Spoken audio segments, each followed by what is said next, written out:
Alhamdulillah, alhamdulillah Alamin. Kita kembali lagi di Cahaya Hati Indonesia.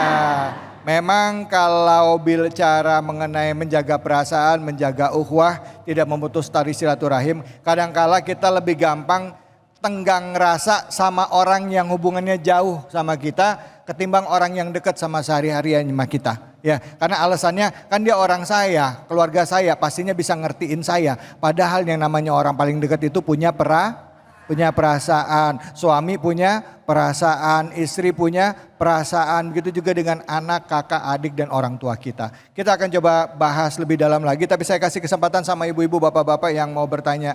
Tapi sebelumnya kita tanya juga ini, sepertinya ada dari medsos yang mau menyampaikan unek-uneknya juga ke kita semua. Kita lihat sama-sama, ini dia.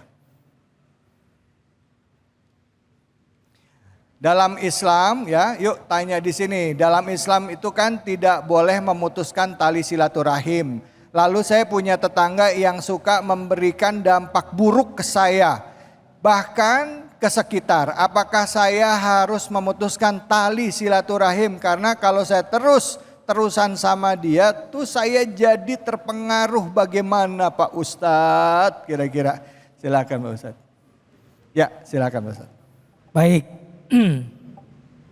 Bagaimana caranya supaya kita mudah memaafkan? Jangan ingat orang yang nyakiti kita. Pasti kita susah memaafkan. Tapi ingatlah bahwa yang memerintahkan kita memaafkan itu Allah. Lihat Allah yang memerintahkan kita. Jangan lihat orang yang nyakiti kita. Nabi Adam, kenapa malaikat disuruh oleh Allah untuk perintah sujud kepada Adam, dia sujud? Karena dia nggak lihat Nabi Adamnya. Tapi dia melihat yang memerintahkan sujud itu. Allah. Tapi iblis, coba kita perhatikan iblis. Kenapa dia tidak mau sujud? Karena dia tidak lihat Allahnya, tapi lihat Adamnya. Maka berat sekali kalau kita ingin memaafkan tetangga kita yang jahat, teman kita yang jahat, yang nyakitin. Kalau kita ngelihat orangnya. Jangan lihat orang yang zalimi kita, tapi lihat Allah yang memerintahkan kita untuk memaafkannya. Ya, Ustadz, kalau bicara mengenai memutus silaturahim dengan orang yang punya pengaruh buruk sama kita gimana Ustadz? Artinya mungkin di lingkungan dekat rumah kayak tadi pertanyaannya, kalau kita terus jalan sama dia, misalnya narkoba atau misalnya orang ini punya pengaruh lain ya, khususnya zaman sekarang nih anak-anak suka diajak ikut tawuran gitu. Boleh nggak kita putus hubungan sama yang kasih dampak negatif sama kita? Silakan Ustadz. Boleh ya, jadi kita boleh untuk keluar dari lingkungan, dari teman yang toksik. Kecuali kalau kita orang yang berpengaruh. Kalau kita orang yang sangat mampu mempengaruhi orang, maka bergaullah kepada semua orang. Tapi kalau kita tipe orang yang dipengaruhi, maka sebaiknya kita membatasi pergaulan. Tentu saya tidak mengatakan boleh nggak memutus silaturahim. Tidak boleh, tapi jaga jarak. Bukan memutus silaturahim. Bagaimana kita mendakwahi orang-orang yang narkoba? Bagaimana kita bisa menyadarkan orang lain kalau kita tidak ada hubungan dengan mereka? Tapi jaga jarak. Dan yang membuat kita sakit hati bukan karena omongan orang itu. Yang membuat kita sakit hati, kita izinkan omongan orang itu untuk masuk ke dalam hati kita. Makanya sakitnya di mana? Karena ibu taruh di hati. Semua orang yang ganggu kita, yang nyakiti kita, itu mulut-mulut dia kita nggak ada urusan. Tapi kita tersinggung atau tidak, itu pilihan kita. Kalau kita tersinggung, itu menunjukkan betapa lemahnya kita. Maka orang yang memaafkan adalah orang yang kuat. Kenapa? Dia tidak mampu diganggu hatinya. Dia tidak mampu dilukai hatinya. Karena dia sangat kuat, maka dia mampu memaafkan. Karena dia terlalu sayang dengan dirinya. Maka orang yang mampu memaafkan adalah orang yang sayangnya besar. Adalah cintanya besar, dan itu dimulai dari cintanya kepada dirinya sendiri. Aku mencintai diriku sendiri. Aku tak ingin aku terluka. Aku tak ingin hatiku terhimpit. Maka aku maafkan dia karena aku menyayangi diriku. Dan cinta menyembuhkan segalanya. Baik, alhamdulillah. Terima kasih banyak Ustadz. Cinta menyembuhkan segalanya. Bu, cinta nggak sama bapak? Oh jawabnya ragu-ragu gitu sih. Baik, silakan yang mau bertanya angkat tangannya. Siapa yang mau bertanya ibu-ibu? Mana ibu-ibu? Mana? Ya silakan. Ya, mic-nya mana? Iya. Pertanyaannya apa? Silakan Ustazah Lulung nanti. Bismillahirrahmanirrahim.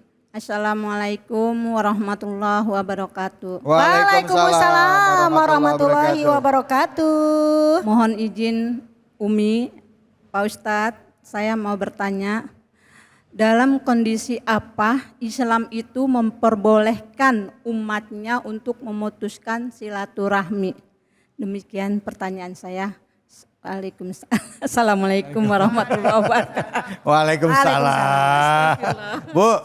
Bu, udah makan siang belum? Belum. Ibu namanya siapa tadi? Ya, Nur Hikmah, lupa memperkenalkan nama. Nama saya Nur Hikmah. Nur Hikmah. Jamaah dari Masjid Jami Al Hikmah Wareng. Oke, baik. Silakan Ustazah, boleh enggak? Bagaimana gitu ya. Pemirsa yang dirahmati Allah dan juga pemirsa Cahaya Hati Indonesia. Dalam kondisi apa sih kita boleh putus hubungan tali silaturahim? Begini dulu pemirsa. Kalau kita sama saudara, sama orang tua, sama ponakan, paman yang ada hubungan dengan rahim namanya tali silaturahim. Kagak boleh putus. Sakit hati sama adik nggak boleh putus. Sakit hati sama ipar, sama mertua, sama mantu nggak boleh putus. Tapi kalau sama temen itu namanya ukhuwah Islamiyah. Kalau kita cocok jalan bareng, nggak cocok bye.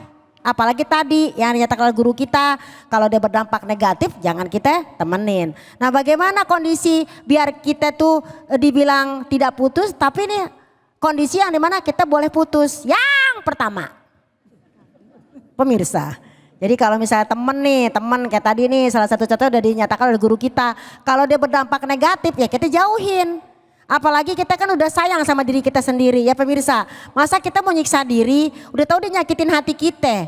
Ya kita kan harus menjaga mental health kita, mental health. Mental health. Oh.